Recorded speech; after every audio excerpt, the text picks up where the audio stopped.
Խոսքով ու լեզվով հնարավոր չէ նկարագրել այն ոգին ու ուժը, որ հիմա համակել է բոլորիս։ Ուզում ես զենք վերցնել ու գնալ ուղիղ առաջին գիծ, տղաների կողքին լինել ու օգնել ինչով կարող ես։ Ինչպես զենք վերցնել, ինչպես օգտվել դրանից։ Ամենաանհրաժեշտ նրբություններն ու կանոնները պետք է իմանա ամեն քաղաքացի խաղաղության պայմաններում, այլ որ մնաց կռվի ժամանակ։ Զենք բռնել, անվտանգության կանոններ, ոնց խրամատում պահես քեզ, ոնց մինամյոտնի ապստրելի վաղ քեզ պահես, ոնց գրադի դեպքում պահես, այդ ամեն ինչը անհրաժեշտ է ուղղակի։ Բնակչության թիվը մեր երկրում մեզ հանգիստ լինելու տեղ բոլորովին չի թողնում, այնպես որ մարտական պատրաստվածությունը հիմա եթե տղամարդկանց դեպքում պարտադիր է, ապա կանանց դեպքում ոչ միայն ցանկալի է, այլև անհրաժեշտ։ Նույնիսկ եթե սաղ տղամարդիկ լրիվ իրանց տեղում լինեին, խոպաներում չլինեին, Աստված չանի, ես իմ ինչ տեղի ունենար, ժենսկի բատալյոններ եթե չէ, նմանատիպ մի բան պիտի լիներ, որ թիկունքում կամուրջներ պաշտպանեն, երկաթգիծ պաշտպանեն,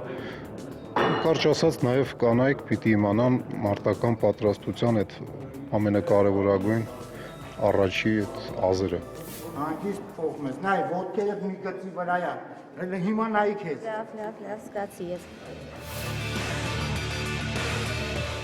Բարձրանում ես կալիդորով, ուղիղ հետ ես քաշվում։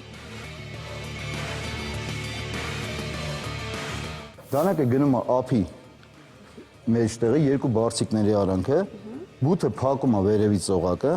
որպեսզի չանցնի ցուցամատից առաջ։ Մնացած մատները դրվում են տակը, ոչ թե այստեղ, որը կկտրի ձեր մատները, այլ տակը։ Նետող ձեռքի մյուս ոտքը դրվում է առաջ, համանում ոտքը հետ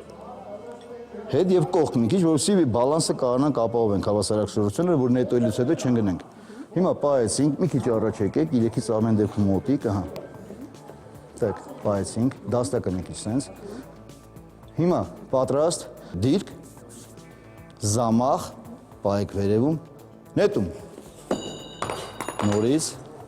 Այս հմտություններին տիրապետելու համար երկար ժամանակ ու աշխատանք է պահանջվում։ Նույնը վերաբերում է հրազենից օգտվելու հմտություններին։ Հնարավոր չէ միանգամից վերցնել ու ճիշտ կրակել, հազար ու մի կանոն կա, եւ իհարկե փորձառություն է պետք։ Ամեն մարդ պետք է իմանա իր հատկացված ավտոմատի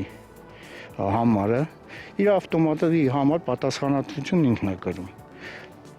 Բոլոր սպասարկման միջոցները, մաքրել, պահպանել, յուղել եւ այլը, ամեն մարդ պարտավոր է իր զենքը պահել պատրաստի վիճակում եւ զենքը երբեք ոչ մեկին չեն տալիս։ Քո զենքն է, դու պետք է պահես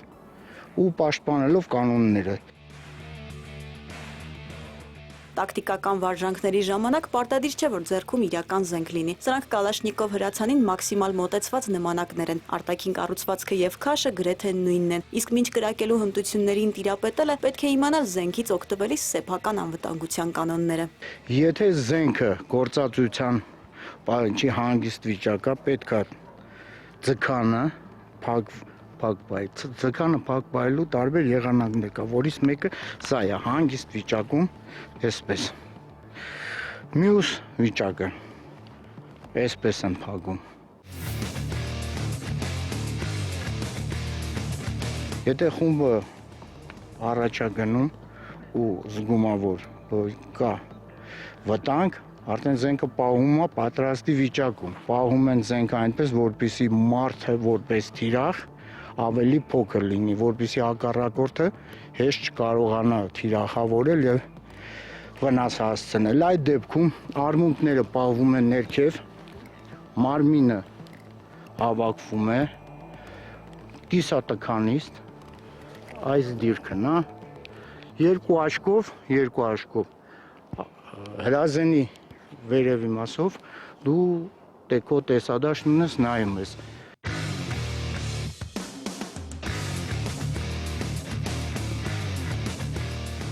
Սրանք ամենապարզ կանոններն են, որոնցից շատերս գաղափար չունենք։ Այն, ինչ այսօր կատարվում է մեր սահմանին, ստիպում է եւս մեկ անգամ վերանայել մեր հետաքրքրությունների շրջանակը եւ հասկանալ, որ ամեն ինչից զատ պետք է մարտական գոնե մինիմալ պատրաստվածություն ունենալ։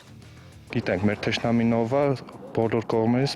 թշնամիներով ենք էլի շրջապատված։ Ամեն պահի կարող sense դեպք լինել։ Հիմա օրինակ ես պատրաստ եմ, ուղղակի որ չեմ ծառայել, հələ դրա համար ինչ չեն կանչում էլի։ Բայց պատրաստ եմ ճակատ գնալ։ Իմ կարծիքով հիմա այնպիսի օրհասական պահ է, որ բոլորս պիտի պատրաստ լինենք կանգնելու մեր զինվորի թիկունքին, ինչու որ սահմանը պաշտպանելու։ Բոլորս մեր մեջ ուժ ենք գտնում հենց այս պահին, բայց իմ կարծիքով պիտի նախորոք պատրաստ լինենք, չպետք է հասնել ենք գագաթնակետին, որ համապատրաստից 1-2 օրում ոչ, պետք է նախորոք պատրաստ լինես ամեն ինչի։ Ինչպես ասում է հռոմեական ճշմարտությունը, եթե ուզում ես ապրել խաղաղության մեջ, պատրաստ եղիր պատերազմի։ Սոնա Ղուկասյան, Արտակ Մարտիրոսյան, Առավոտը շանթում։